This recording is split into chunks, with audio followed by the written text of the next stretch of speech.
Hi everyone, I'm Chelsea Grin and welcome to review of My Damnation, the second record by the band Chelsea Grin. Today we're celebrating the 15th anniversary of the release. I decided to go back and see if it still holds up or not. I have already reviewed their first two EPs and the Eternal Nightmare record, so go check those videos out.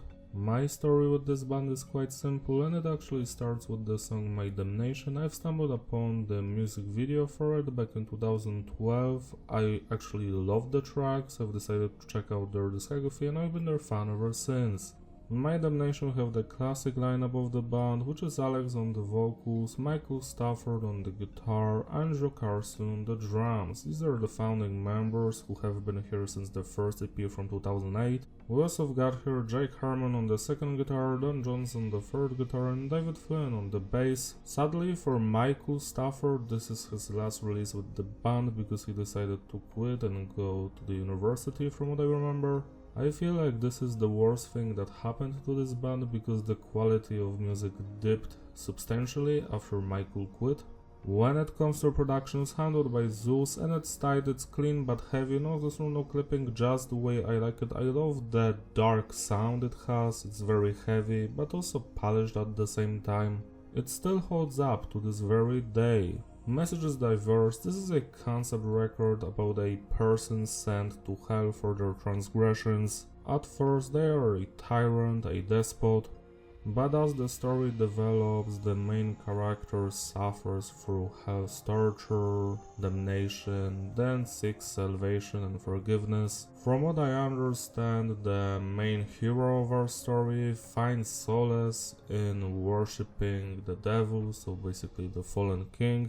But you can interpret this story however you like. For me personally, I do enjoy the lyrical content here. When it comes to the structure, most of the songs follow the advanced one, where we have a intro, verse, chorus, breakdown, a new segment, breakdown, a new segment, then either a guitar solo segment or another breakdown, then they go back to either the intro or the verse and then hit us with another breakdown or a new segment and then the outro, and that's how most of the songs go here. The only tracks that break away from this are Kharon, which is more basic, and My Damnation, which is more technical. It has way more segments than only appear once through the song than anything else here. When it comes to the music genre, this is a deathcore release which sounds like a mix of that old school 90s death metal, some blackened influences like 2003 and 7 Behemoth,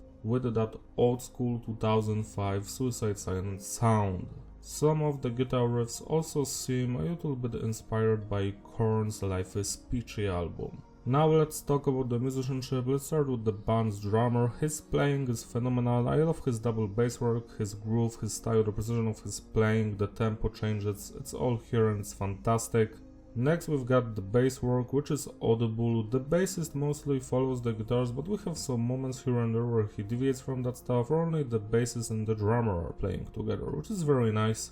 Then we've got the guitar work. Our main star of this band is Michael, with his very cool and one-of-a-kind sounding guitar solos, which are very atmospheric and memorable. Then we get a lot of Chuggy 001 breakdown riffs, mixed with those more intricate tremolo death metal based ones, and also some heavier, faster, thrashier stuff as well. I personally miss this era of deathcore because all of the guitar riffs here, besides one of the songs, are just phenomenal to me. I love every single section. Last but not least, let's mention Alex's vocals, which are just straight up amazing. I love how tortured and emotional his screaming sounds like.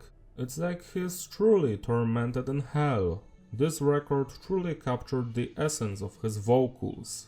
Now we can finally talk about the individual songs. The album opens up with The Foolish One. It's a single with a music video and I love how heavy it is. The intro alone, so fun. Guitar riff and the nu metalish, evil sounding melodies in the background. I fear no devil. I love how he screams fantasy. It's just so beautiful and tortured sounding. We get some fantastic death metal riffs. The guitar solo is also on point, just every single segment in this song slaps and I have nothing to criticize here. This is a classic deathcore track, 11 out of 10.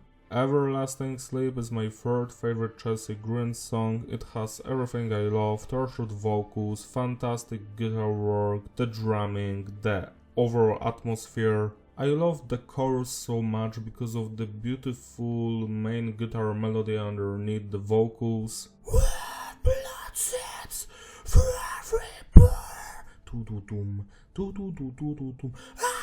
am yours forevermore. I seek everlasting sleep. I just love that breakdown. This track was truly made of dreams, 11 plus out of 10. Behind a Veil of Lies, this one has a fantastic intro, very ancient Egyptian sounding. Yet again, it's a stellar song where I enjoy every single segment, even when it's not as memorable as the previous two songs, there's still nothing to criticize here. It's a banger through and through, 10 out of 10. Kharon is an instrumental piece with an acoustic guitars, and I must say that it's a nice palate cleanser after their previous three songs. The second weakest track here, but I still do enjoy it, 8 out of 10. The title song, My Damnation, this one actually might be the best deathcore song I've ever heard. Even after 15 years, I haven't heard anything better. I love the intro riff, doom to doom. My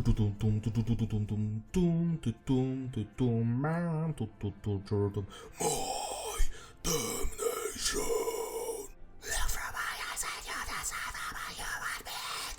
My soul was ripped from me. I just love how tortured and evil it sounds like. It's full of pain and suffering, beautiful. This song has so many one-of-a-kind moments that appear only once through the track, and honestly, I love every single one of them. I can feel the agony of tortured souls tormenting me. Exhume my mangled flesh and take me away from this. Wow, liberate me, please. This wasn't meant to be. The guitar solo yet again is straight up fantastic. That fast tremolo part with "Stop the flow of my beating heart" is also amazing, and the stuff that happens after it. You do and I, forever burn with me. Burn with me, make my soul senseless, my damnation. Follow me to the depths, my damnation. Now! I don't know, man, to me it just sounds so cool, every single part. Then they go back to the intro melody, Cleanse My Soul of Sin, and then we have that very cool long build up with one of the guitars playing tum tum tum tum tum tum tum wow wow tum tum tum tum tum tum tum tum tum tum wow wow. Take me away from this. Yeah, the best deathcore song ever, 12 out of 10. Next we've got Cursed, and this is also one of the highlights of this release. I love every single segment, the evil atmosphere. Some of the guitar riffs here remind me of nu metal, which is very nice. Yet again, a song that musically, vocally stands on its own, proud. 10 plus out of 10. Calling in Silence features Nate Johnson, the original vocalist of Fit for an Autopsy, and must say that personally I love his feature here. All of the breakdowns are fantastic, but that main melody, like in the intro and through the verses, has that neoclassical vibe to it, and it's just something that I don't enjoy in music at all. This is the only song on the album that has some of the guitar riffs that do not vibe with me at all. But besides that, I love every other section here, and it's also a great song that I never skip as I'm going through the record, so it's the weakest one here, but still good, 8 out of 10. Oblivion has some genty parts like in the intro, wow wow pow wow wow pow doo-doo. Yet again, fantastic lyrics and vocals, the atmosphere goes through the roof, very dark and sinister, love every single part here. The fourth weakest song here, but still it slaps hard, 10 out of 10. Last Breath is my second favorite Chelsea Grin song. I love the more romantic nature of the lyrics. The melodies are also more positive sounding, especially that main chorus melody, which also extends in the outro. That breakdown melody with dum dum dum dum dum dum dum dum dum dum dum dum dum sounds exactly like a melody from a song called Fever Dream by Bury Your Dead from 2008. Not sure if this was an accident or they just stole it, but still it sounds fantastic in this track. I love the breakdown very much. The sensation of my blood dripping off your death, my last breath. Dum dum dum. That's when it starts. I love every single section here. Fantastic song all the way. 11 plus out of 10. All Hail the Fallen King, the final song here, features Phil Bozeman of Whitechapel, and what a song it is. It's beautiful. Love how evil the guitarists are, all of the tremolo ones, the blast beat sections, the purr, the breakdowns. My declaration to God. Love that intro. The chorus with Phil just straight up slaps. These are the darkest days of humanity. My eyes in the glory of the fallen king. Something like that, it's funny. Also, I love how he makes a reference to a song by Whitechapel of a new era of corruption called The Darkest Day of Humanity. Great stuff. It's a perfect way to finish this album, 10 plus out of 10. To sum it up, the consistency is stable, the flow is ideal, replayability. Yeah, this is a legendary record, one of the best deathcore albums of all time, at least to me. Every single song here slaps. My favorites are obviously My Damnation, Last Breath, Everlasting Sleep, The Foolish One, All Hail the Fallen King, Cursed, and Behind a Vial of Lies. It's sad to see what this band has become after Michael quit after this release. It just never was the same. Not even the previous record was as good as this one. I feel like they've captured a lightning in a bottle here, and I will always enjoy this release. When I first heard it, I had zero nostalgia towards it, obviously, because it was my first time listening to it, and I already knew that it's something special back then too. No matter how many times I listen through this album, it still stays fresh and interesting in my ears, and that's what makes it so important to me and just fun. Celebrate your receipt by spinning this record today, it deserves your love and attention. If you enjoyed this video, give it a like and subscribe, follow me on my Instagram in the description, shout out to my Patreon supporters who obviously sponsor these videos, you're truly wonderful, you can join them if you want so I can make an album review, Doom MIDI cover video of your choice. I've actually done a My Damnation Doom MIDI today for this anniversary, so go check it out right now, it's great. See you next time, bye!